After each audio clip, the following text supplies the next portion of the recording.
Experiencias y reflexiones docentes. Espacios constructivos. Transformación pedagógica.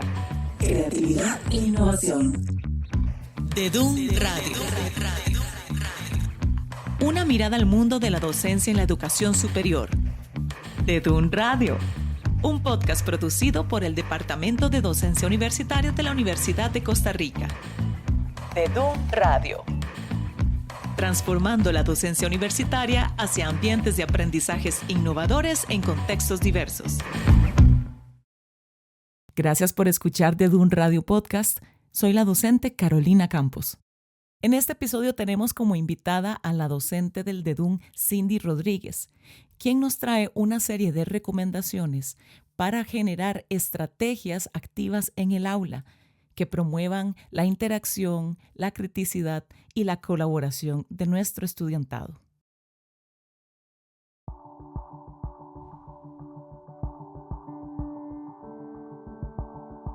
Yo creo que sería importante que hablemos de qué entendemos en general, desde una versión, digamos, estereotipada de qué es participación, ¿verdad? Normalmente pensamos en participación desde 3 puntos, ¿verdad? Por ejemplo, cuando el profe o la profe hace una pregunta y esperamos que el estudiantado responda. Lo que pasa es que o no responden o hay silencios muy extensos o responde el mismo docente su pregunta, ¿verdad? Que hay veces que ni siquiera da el espacio de silencio para responder, o nos pasa que los mismos 3 o 4 estudiantes de siempre son los que responden a nuestra pregunta. Esa sería una concepción tradicional de participación. Otra concepción tradicional de participación está esperar que el estudiante pregunte, ¿verdad? Que el estudiante levante la mano, haga la pregunta y que nosotros como profesores demos respuesta. Este tipo de preguntas o no suceden, ¿verdad? O suceden muy esporádicamente o tal vez en algunos temas sí, pero esto depende mucho del estudiantado, ¿verdad? Por ejemplo, si estamos hablando de estudiantes de primer año en un auditorio con un montón de estudiantes de nuevo ingreso o incluso estudiantes más avanzados, no van a querer preguntar, aunque tengan preguntas, porque es muy intimidante levantar la mano y preguntar. Bueno, tal vez el grupo ya se conoce, pero son estudiantes que prefieren tomar nota y de pronto esa pregunta no la ven tan necesaria, sino que después la buscan o la hacen, etc. Y el último tipo, digo yo, de participación más tradicional es cuando los profes o las profes me dicen, yo veo que ellos están en clase y que están entendiendo por lo que hacen, digamos, toman nota con la cabeza, ¿verdad? Sientan, entonces yo me voy dando cuenta que tan involucrados están en la clase. Entonces esas son, digamos, 3 visiones más tradicionales de la participación, de lo que conocemos al día de hoy. La idea acá que quería compartir con ustedes es una participación rompiendo un poquito lo tradicional, no es algo tampoco alternativo, sino una participación sostenible con una fundamentación pedagógica. Cindy, háblanos por favor de la importancia de las relaciones pedagógicas. ¿Por qué son necesarias dentro del aula? Las relaciones pedagógicas hay 2 tipos y por eso es como el puente de lo que acabamos de hablar, de las participaciones más tradicionales a una participación distinta y con más fundamentación pedagógica. A ver, existen relaciones pedagógicas en el aula. Está una relación pedagógica también más tradicional, que es cuando el profesor o profesora presentan el contenido, el estudiante recibe este contenido y el profe o la profe repite contenido. Eso es lo normal, son las relaciones pedagógicas esperadas tradicionales, dar instrucciones, revisar un ejercicio, ver si hay dudas en general. Pero cuando hablamos de relaciones pedagógicas formativas, tienen esta meta. Cada vez que hay una interacción entre un profesor y un estudiante o incluso entre estudiantes o estudiantes y contenidos, estamos buscando relaciones pedagógicas de corte formativo, es decir, hacia el aprendizaje. Este tipo de relaciones pedagógicas lo que hace es fortalecer que el estudiante reafirme, compruebe, aclare preguntas que tenga o aclare dudas, incluso no a través de preguntas, puede ser a través de ejercicios o a través de dinámicas que promueva la persona docente para que ahí aflore este proceso de aprendizaje, este diálogo que va a permitir que el mismo estudiante vaya comprendiendo qué realmente ha entendido hasta el momento, o vaya dimensionando qué ha aprendido hasta el momento, y que la persona docente también vaya, ya sea reajustando lo que va explicando para que sea comprendido, si no se ha comprendido, o que lo vaya reorientando para que el estudiante llegue a la meta. Pero esto solo se da dentro de un marco de relaciones pedagógicas formativas, y aquí es donde cambia el tipo de participación. Entonces no vemos una participación tradicional con relaciones pedagógicas tradicionales unidireccionales, sino una relación pedagógica hacia al aprendizaje, y en este caso, que es la propuesta, una participación por interacciones. Estás escuchando DEDUN Radio. Transformando la docencia universitaria. Quizás si nos querés profundizar un poco más en este concepto de participación por interacción, porque como vos decías al inicio, a veces creemos como docentes que si los estudiantes no nos preguntan, o si no opinan, o si no externan ni siquiera sus preguntas cuando decimos, bueno, tienen alguna duda, necesitan una profundización de este tema, quedaron las cosas claras, ¿verdad? Como que el docente siente que si el estudiante ahí no habló, no dijo, no externó su duda, no respondió a la pregunta, como que es la única manera. De hecho, hace poco unos docentes me decían en un taller que estábamos llevando que los estudiantes de hoy en día no quieren contestar, que parece que les daba miedo, que ellos preguntaban y que ellos no respondían. Y para ellos ahí terminaba todo, digamos. Si ellos decían, ¿entendieron? ¿Qué les parece? ¿Tienen preguntas? Y los estudiantes no les respondían. Ahí era el fin de toda interacción y del proceso básicamente, y ellos continuaban tal vez de manera magistral. Entonces, tal vez si nos conversas un poco de a qué se refiere esto de participación por interacción. Ok, vamos a dar un primer ejemplo. Veamos esta situación que acabas de mencionar, ¿verdad? Donde los profes, las profes hacen las preguntas y el estudiantado no contesta, ¿verdad? Y hay estos silencios. Una vez, hace unos años, yo estaba en una cena con amigos y se empezaron a reír de esta situación que hay un fenómeno mundial, de las Miss Universo, cuando les están haciendo preguntas durante el concurso de belleza. Entonces estaban burlando de las respuestas que hay en YouTube de algunas de estas Miss Universo.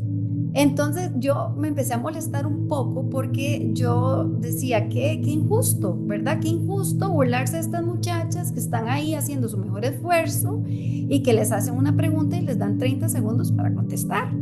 Entonces a mis amigos les dije, bueno, hagamos la prueba. Yo voy a buscar acá en internet, ¿verdad? Algunas preguntas comunes que se les hace a las Miss Universo y les doy 30 segundos para contestar. Estamos entre amigos, en una mesa, vamos a ver cómo les va. Y tal cual. Así, preguntas de ¿cómo se dice? Conocimiento general, o no era nada tampoco muy complicado. Vea, aquello se tornó en pura risa, en pura vergüenza, porque yo hacía preguntas que les han hecho a las Miss Universo y les daba 30 segundos y se enredaban todos, no podían contestar, se morían de la risa, les daba una vergüenza. Y yo dije, ok, esto en un entorno familiar o de amigos, imagínense estar de pie con un micrófono enfrente de miles de millones de personas viéndolo en la tele. Entonces yo hago y traspolo esto a el efecto Miss Universo, le digo yo, a la hora de hacer preguntas en clase, ¿verdad? Donde yo hago una pregunta, ya sea un estudiante directamente, o hago una pregunta y la lanzo, estoy haciendo lo mismo, lanzando una pregunta y dando 30 segundos para que conteste.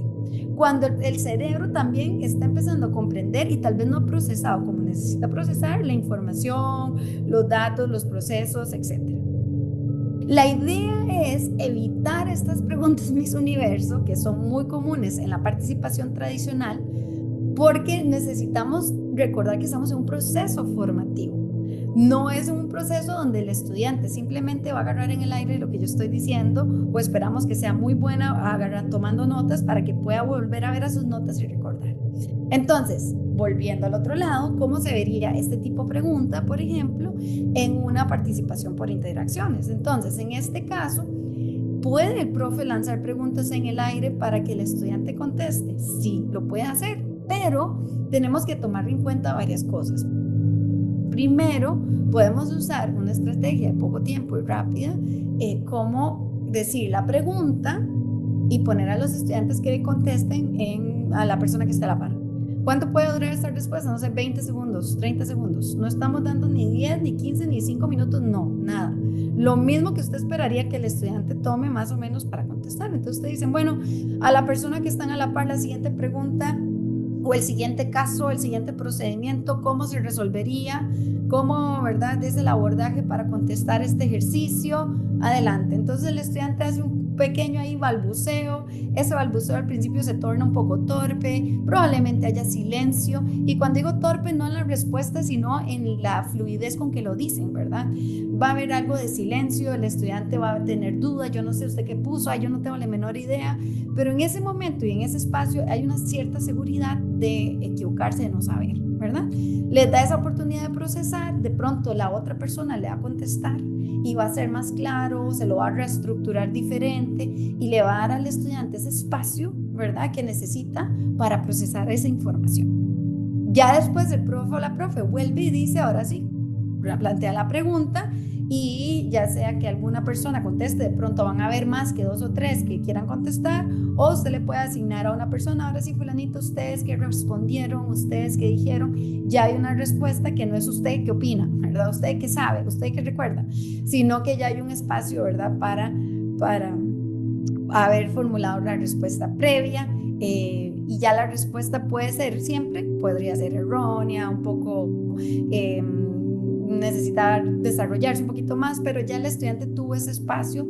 para formular. Y además yo siempre le digo a los estudiantes y a los profesores, para traer esa idea del ámbito mental a un ámbito oral, ¿verdad? Que es un paso, es un proceso mental que está en nuestra mente, como que uno la sabe, pero como decía Albert Einstein, si uno no la sabe explicar de manera simple, todavía no lo sabe muy bien. Y por eso es importante el verbalizar las respuestas para el proceso de aprendizaje, y esa verbalización en una clase grande no va a ser realizada por todos, sino promovemos este tipo de interacciones entre los estudiantes. De esa manera, no solo 2 o 3 verbalizan, sino todo el grupo está participando, aunque al final solo 2 o 3 me contesten.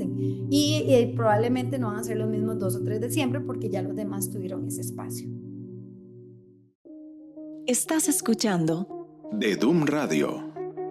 Transformando la docencia universitaria.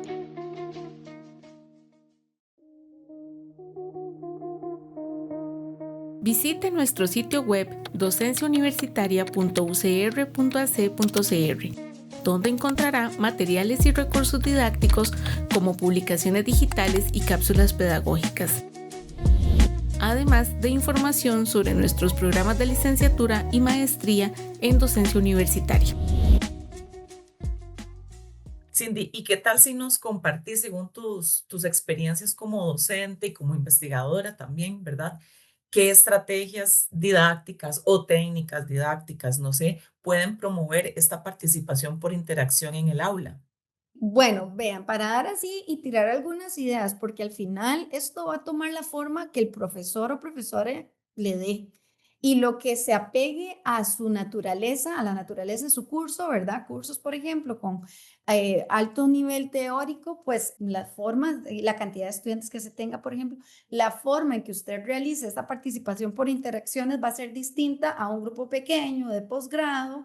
Sí es importante tomar en cuenta la naturaleza del contenido que usted está trabajando, la cantidad de estudiantes que tiene, la hora del día, por favor, ¿verdad? Tenemos una clase a las 2 de la tarde, un viernes, el tipo de participación que yo, profesora, promueva va a ser diferente al tipo de participaciones de un lunes a la mañana, ¿verdad? Y no significa que uno ocupa más participación que la otra, bueno, tal vez sí, pero en cuanto a que la participación, perdón, podría ayudar a que el estudiante, ¿verdad?, no se sienta tan como cansado de pronto.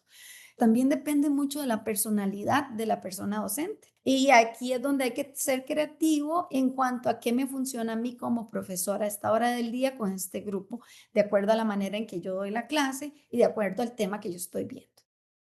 Algunas ideas de actividades que te pueden funcionar para promover este tipo de interacción, ¿verdad? Es, por ejemplo, algo tan simple como usar una herramienta de información y comunicación, como una herramienta de TIC. Hay algunas gratuitas como Answer Garden, que es una herramienta pues que lo uso muy fácilmente, genero una pregunta y le pido a los estudiantes que contesten. Ay, Cindy, pero eso es muy sencillo, eso todo el mundo lo hace. Bueno, pero ¿qué hacemos con esas preguntas? ¿Cómo las vamos a plantear? Hace la diferencia. Si yo nada más les digo, bueno, escriban una o dos palabras que describan tal cosa, ya entonces el estudiante nada más responde unas dos palabras y yo digo, sí, está bien. Siguiente paso, no, ¿qué voy a hacer yo con esto, verdad? Hay un profesor que me decía un día de estos un planteamiento muy interesante. Cindy, es que yo quiero hacerles preguntas al inicio de clase de qué, para ver qué saben del tema, pero yo sé que no van a saber nada. Entonces, si yo hago una pregunta de qué es entropía informacional, nadie va a saber de qué es entropía informacional porque para eso están en ese curso, para aprender. Entonces yo les dije, bueno, pero empecemos con las interacciones desde el inicio. ¿Qué pasa si usted le dice a los estudiantes, bueno, pregúntenle en inteligencia artificial que les expliquen 25 palabras o menos qué es entropía informacional? O pregúntenle que le explique qué es tal concepto o tal teoría o tal teórico, cuál es el planteamiento de tal teórico, como si usted fuera un niño de 7 años que nunca ha visto o no conoce nada del tema, ¿verdad? O como me encanta esta, díganle a la inteligencia artificial que se lo explique para que un señor de 70 años que no ha ido a la U lo comprenda. Entonces, esto es para pensar, bueno, hay que saber cómo plantearlo, ¿verdad? Porque no vaya a ser que éramos sensibilidades, pero la idea aquí es decirle a los estudiantes que empiecen la interacción con el contenido. Y esta participación es parte de esa interacción. Entonces ya el estudiante en el momento en que está buscando, tenés 30, 35 estudiantes buscando el contenido activamente, ya están participando en la clase. Después usted les puede decir, bueno, coméntenle al compañero de la par cuál fue lo que te lanzó la inteligencia artificial, que es la explicación. El otro compañero te va a contar, ¿verdad?, qué fue la explicación que le dio y después lo traemos a plenaria. Tomó en total 5 o 6 minutos para la introducción del tema, sí, pero ya empezaste con una participación activa y más involucrada de parte del estudiantado. Otra cosa importante que se podría usar, bueno, las herramientas de tecnología de información y comunicación son de mucha ayuda. Si, por ejemplo, estamos utilizando Zoom o una herramienta parecida, la participación en el chat es súper importante y a veces no se utiliza. Hacer una pregunta y lanzarla y decirle, bueno, por favor, todos contéstenme en el chat. O los que tienen esto claro me dan una manita. Ya empezamos con el estudiantado a hacer participación por interacciones. Interacción con usted, con el chat, entre ellos. La interacción no es solo con el profesor o la profesora. Puede ser interactuando con el contenido para después interactuar con un compañero y después dar la respuesta. Por ejemplo, también en pequeños grupos, ¿verdad? Podríamos decirle a los estudiantes, bueno, ya vamos avanzando en el tema y decirles, bueno, ahora vamos a pasar a hacer un estudio de caso y lo vamos a resolver en grupos, pero solo tienen 5 minutos. ¿Cómo 5 minutos? Sí, 5 minutos. Vamos a ver hasta dónde pueden llegar. Entonces, en esos 5 minutos ellos resuelven, ya están interactuando y participando entre ellos, ¿verdad? Esto incluso en una clase magistral, porque a veces se piensa, es que tengo que hacer una actividad y la actividad me toma como 20 minutos. No, puede ser una pregunta que ya de por sí vas a lanzar y les das 5 minutos de tiempo que lo contesten. O les decís incluso que lo contesten con inteligencia artificial, lo que te permita continuar con la clase, ¿verdad? Magistral que tenés planeada, pero teniendo estas incrustaciones de participación intencionadas, planificadas con antelación, como vos como profesor. Otro ejemplo de lo que te podría servir es utilizar, por ejemplo, imágenes o videos. Era una clase, un auditorio de 80 estudiantes. Entonces el profesor está dando una clase sobre las funciones de las diferentes partes del cerebro y explicó que hay una parte del cerebro, que ahorita no me acuerdo el nombre, Wernicke y no me acuerdo el otro, Broca y Wernicke. Eso lo aprendí en esa clase. Entonces, que hay dos partes del cerebro. Entonces, en una, por ejemplo, que uno puede comunicarse y en el otro comprende lo que le está diciendo la otra persona. Entonces, ese profesor pone un video donde se ve una persona con un daño en una de estas áreas del cerebro. Entonces uno pone el video y en una clase con una participación más tradicional, uno dice, venga, ahí hay un ejemplo de una persona, de cómo esa persona interactuaría si tuviera esta parte del cerebro dañada. Y listo, pasó sin mayor interacción eso, más que el profesor enseñando el video y los estudiantes viendo el video. Y el profesor haciendo un poquito de procesamiento de lo que acaban de ver. Los estudiantes cambiaron su atención, miraron el video, tomaron notas y listo. Ahora, ¿qué pasaría si en este caso el profe o la profe le dice al estudiantado, ok, vamos a ver un video, una persona que tiene dañada tal área del cerebro?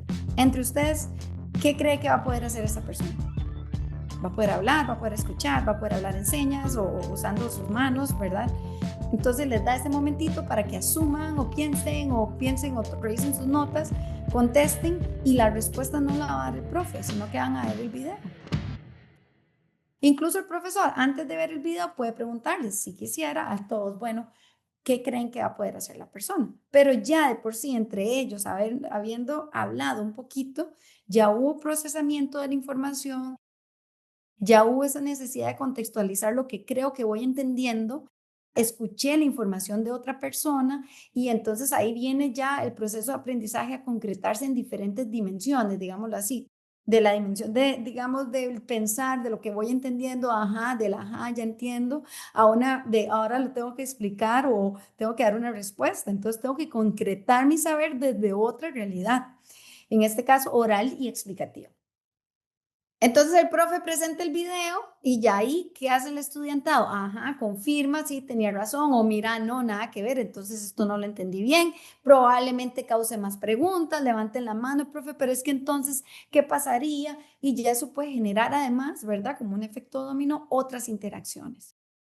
El profesor puede preguntar y decir, bueno, ¿qué más? ¿Qué creen que va a pasar? Después, cuando ya pasa, bueno, ¿quiénes estuvieron en lo correcto? ¿Qué tan cercanos estuvieron?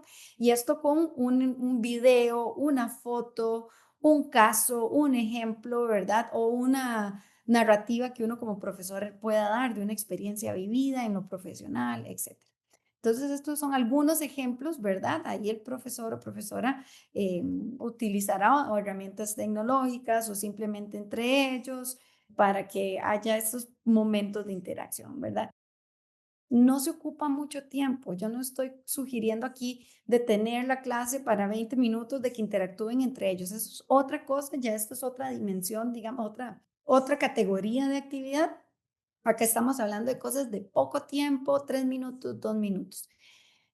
Otro punto que quería dar de estas interacciones es importante, si son 2, 3 minutos, 5 minutos, algo rápido, ¿verdad? Pero además considerar que van a haber espacios de silencio y el silencio también puede ser pedagógico. De Dun Radio. Para mí el silencio a veces lo eliminamos porque es incómodo, ¿verdad? Pero como profesor, promover esas interacciones en un ambiente donde estamos culturalmente acostumbrados a que solo el profe habla, de que la profe va a extenderse por media hora y después ya vamos a hacer una actividad, yo no hago preguntas, ¿verdad? Romper un poco esto también requiere de trabajo de los estudiantes. ¿Y en cómo va a venir ese trabajo? En cuanto usted lo vaya promoviendo poco a poco, ya el estudiante va a saber que la profe Carolina trabaja así, que la profe Carolina nos va a estar haciendo preguntas, de que hay un video y que se va a esperar que nosotros conversemos. Al principio, que pueda haber resistencia, que no todo lo hacen, sí, puede pasar. Pero con el tiempo, ¿verdad? Se va generando esta dinámica en cómo trabaja el profesor tal o la profe tal y se va dando. Entonces, no tenerle miedo a los espacios de silencio, ¿verdad? Trabajen entre ustedes. Tuckman desde los 80 hablaba de la formación de grupos, ¿verdad? Que incluso entre dos personas hay momentos de silencio, momentos de balbuceo donde hay cierta duda y ya se va madurando un poquito más la respuesta y ya la respuesta se formula, ya sea completamente o casi completamente, y para eso pasamos ya de manera plenaria entre todos y después el profesor o profesora puede llegar y confabular un poquito o configurar, perdón, un poquito más la respuesta y ya revisarla con ellos. En realidad podemos usar cosas muy sencillas o materiales muy sencillos o estrategias muy sencillas, como decías vos, con poco tiempo además, pero lo importante es cómo las direccionamos, cómo las socializamos, cómo les conducimos a ellos y a ellas a analizar e incluso al final analizar esa estrategia, ¿verdad? Sea la estrategia que desarrollamos o la interacción que desarrollamos como profes, al final hablar de esto. ¿Qué les pareció esta estrategia? ¿Les funcionó? ¿Sienten que aprendieron, verdad? Porque toda esta parte también es guiar los procesos metacognitivos, ¿verdad? Estamos aprendiendo, somos conscientes que estamos aprendiendo, somos conscientes que esto nos ayudó a vincular con la realidad, a ir más allá de la memorización, ¿verdad? Eh, Creo por las cosas que hemos investigado en el DEDUN y que vemos con nuestros docentes que nos consultan, ¿verdad?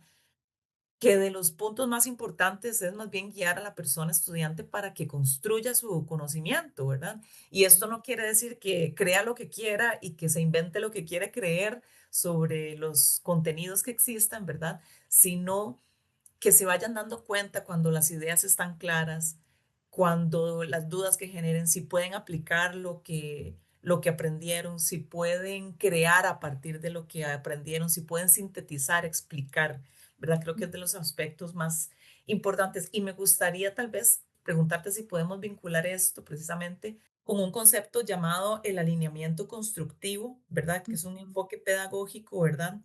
Porque el constructivismo siempre está presente en toda nuestra teoría, todo nuestro fundamento pedagógico, ¿verdad? Y en el quehacer.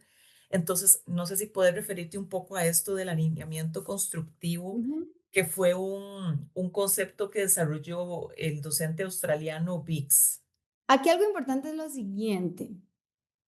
El alineamiento constructivo es una propuesta en realidad muy sencilla. La Universidad de Zúrich tiene una manera de explicarlo muy sencillo, pero básicamente es esto. Las actividades que yo realice en clase, en este caso, las interacciones que yo promueva en clase, ¿verdad? Con el tema que estamos viendo, deben ir alineadas con los objetivos del curso. Entonces, si el objetivo habla de que el estudiante llegará a analizar, entonces, las actividades de clase van a llevar al estudiante a analizar. No es que el profe va a analizar, sino es el estudiantado el que va a analizar. Si ahí dicen argumentar, entonces mis interacciones van a buscar, o la participación que quiero promover va a buscar que el estudiante argumente en algún momento, ¿verdad? No tiene que ser desde el inicio. Puede que yo le haga preguntas sobre lo conceptual, sobre lo teórico, sobre lo procedimental, pero si al final lo que ocupo es que argumenten, pues también puedo hacer que mis interacciones o la participación por interacciones busque que el estudiante argumente. Pero esto también irá alineado con la evaluación que se va a realizar, ¿verdad? Entonces, tomando en cuenta este tipo de fundamentos, ¿verdad? Podemos pensar en qué tipo de participación ocupo yo para este curso. ¿De acuerdo a qué? A los objetivos y a las evaluaciones que vamos a realizar. Reitero, no significa que si mi evaluación va a ser análisis de caso, el estudiante solamente va a responder preguntas hacia el análisis de caso, ¿no? Porque puede que yo ocupe hacerle preguntas sobre lo conceptual para llevarlos a que logren analizar el caso, pero sí debe ir alineado. Entonces, esas interacciones o esas participaciones no se pueden limitar a confirmar que hay información que ya saben, ¿verdad? Sino que más bien que esto nos sirva de realimentación tanto a mí como docente de cómo van comprendiendo el tema, en este caso hacia la argumentación o hacia el análisis, pero también para que el estudiante se vaya dando cuenta, mira, cómo voy, ¿verdad? Entonces, este tipo de participación por interacciones promovería que el estudiante y el docente vayan recibiendo esta realimentación de hacia dónde va el curso, ¿verdad? Y esto yo creo que es fundamental, porque a veces se habla mucho del constructivismo y es como el jeans de moda, pero a veces no se sabe cómo se come esto en clase. Pero este tipo de participación por interacciones con esta fundamentación pedagógica, ¿y a qué me refiero fundamentación pedagógica? ¿Por qué estoy promoviendo esta participación? ¿Es solo para que no se duerman en clase o que realmente yo quiero que estén prestando atención? No, porque está fundamentado en que ocupo llevar a los estudiantes al análisis. Y lo que tengo son 2 horas al día. Y mucho de esto se va a trabajar a través de clases magistrales de carácter formativo. Entonces, necesito que estas participaciones sean puntos claves para que lleven al estudiante al cumplimiento del objetivo y a la evaluación que vamos a hacer, donde evaluaremos el cumplimiento del objetivo. Entonces, sí, tiene una raíz de construcción del conocimiento. ¿En dónde? En esta interacción donde el estudiante dice, no sé, pero usted qué entendió, pero vea, ya el profe había dicho, ahí estamos construyendo conocimiento. Muchísimas gracias, Cindy Rodríguez, docente del Departamento de Docencia Universitaria, docente de inglés también con muchísima experiencia en lo que es la formación de personas profesionales también. Me gustaría que por favor cerraras con una conclusión final sobre esta temática, sobre la participación. Sí, vieras que a mí algo que he aprendido con las asesorías pedagógicas, que es donde los profes se acercan a nosotros en las diferentes áreas disciplinares durante el curso de didáctica universitaria, es la importancia de reconocerse como docente universitario. La U no contrata profesores, la U contrata expertos para ser profesores.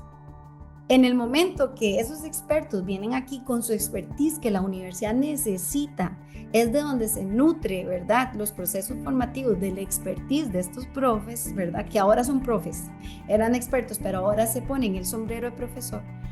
Hay un paso de reflexión importante y es esa toma de decisiones pedagógicas. Es decir, esa toma de decisiones donde la persona experta ahora va a decidir qué participaciones va a promover desde su conocimiento como experto, pero para que este conocimiento experto sea aprendido por alguien. No es de un experto a otro experto, sino para que esto que ya yo sé de mi experiencia y mi expertise sea aprendido. En el momento en que nos ponemos ese sombrero, en que lo que yo voy a dar es para ser aprendido, no es comunicado como en una conferencia que yo comunico de un experto a otro, no. Esta participación por interacciones debe ser planificada con antelación, pensada de acuerdo al curso, a los estudiantes, a la realidad. Si son estudiantes que han presentado mucha reticencia y no quieren participar mucho, entonces no podemos llegar con algo muy creativo y muy, digamos, entre comillas, agresivo para un grupo que ha estado más bien resistente. Entonces, bueno, ¿qué tipo de participación puedo promover yo? Tal vez que lo anote en un papelito, tal vez que yo recoja los papelitos y revise algunas preguntas, ¿verdad? Hay que irlo pensando con antelación y con intencionalidad pedagógica. Es decir, lo estoy haciendo con un propósito para que esta información sea aprendida, que esto que voy a hacer, esta participación que voy a promover, me dé realimentación a mí como profe y a ellos como estudiantes de cómo va en el proceso. Que no sea extenso, que esté fundamentado en cuáles son los objetivos que ocupamos cumplir y hacia dónde vamos, ¿verdad? ¿Qué tipo de evaluación vamos a realizar para que realmente esta participación esté sustentada en un fundamento pedagógico, con una razón de ser? Entonces, pensarse, ¿verdad?, como profe de la U, en que tengo que mediar esta información para que sea aprendida, tengo que transformar la clase para que yo como experto dé esta información para ser aprendida. Entonces, esas participaciones, la frecuencia con que las vaya a hacer y el tipo de participación que voy a promover, sea informada, sustentada, pensada, ¿verdad?, en el contenido, en el tema, en el tiempo, en la duración de la clase, en mi personalidad como persona docente y en el tema que vamos a estar tratando. Perfecto, Cindy. Muchísimas gracias. Con muchísimo gusto.